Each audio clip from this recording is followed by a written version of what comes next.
नमस्कार माऊली, जय गजानन। जवळपास 3 तासाच्या प्रवासानंतर आपण आलो आहोत श्री गजानन महाराज यांच्या पदस्पर्शाने पावन झालेल्या शेगाव भूमीत। शेगावला वास्तविकतेत विदर्भाचे पंढरपूर मानले जाते। बुलढाणा जिल्ह्यातील शेगाव हे सुप्रसिद्ध तीर्थक्षेत्र आहे।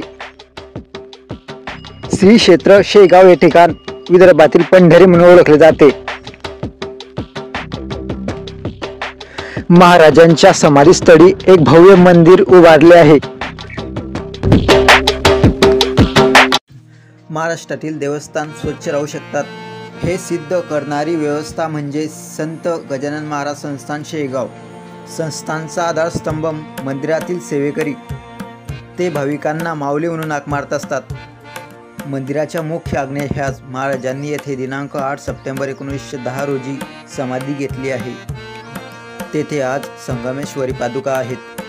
त्या पाठी विठ्ठल रुक्मिणी मंदिर असून त्या जागेला समाधीस्थळ असे म्हणतात। भाविकांसाठी महाप्रसाद हा सकाळी 9 ते संध्याकाळी 5 पर्यंत असतो। मंदिरात फोटो व व्हिडिओ काढण्यास सक्त मनाई केलेली आहे।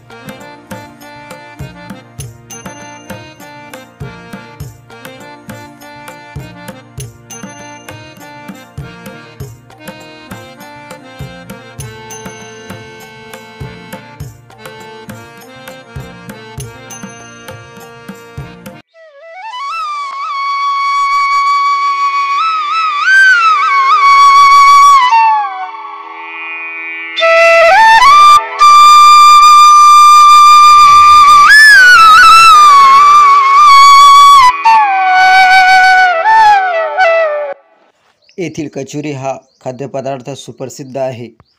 त्यास ISO मान्यांकन मिळाले आहे। हे आहे शेगावची गजानन टॉकीज। येथे सध्या पुष्पा 2 मूवीज लागलेला आहे।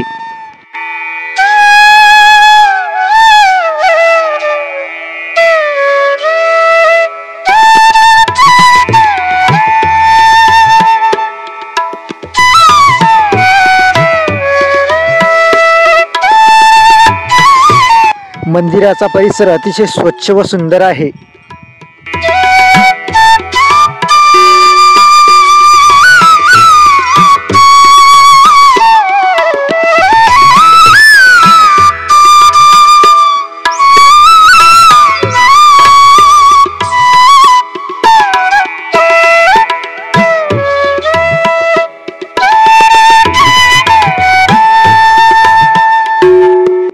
या संस्थानातर्फे निःशुल्क बस सेवा मंदिरासाठी आहे।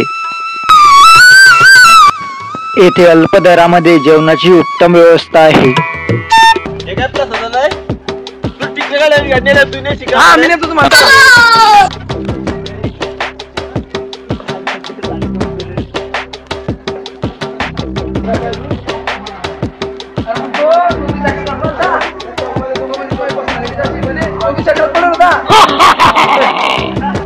आता आम्ही पुष्पा 2 पाहण्यासाठी टाकीजवळ आलेले आहेत आणि तिकीट घेतलेले आहेत। चला तर आपण पुष्पा 2 पाहूया।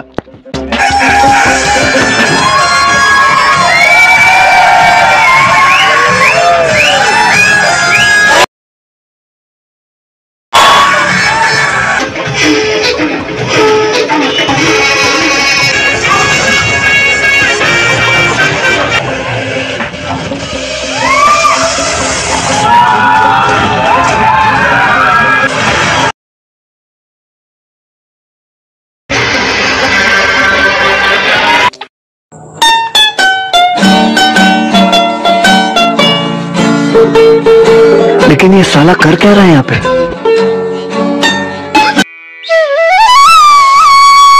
हे आहे 20वा भक्त निवास। येथे तुम्हाला अल्प दरामध्ये राहण्याची जेवणाची सोय उपलब्ध आहे।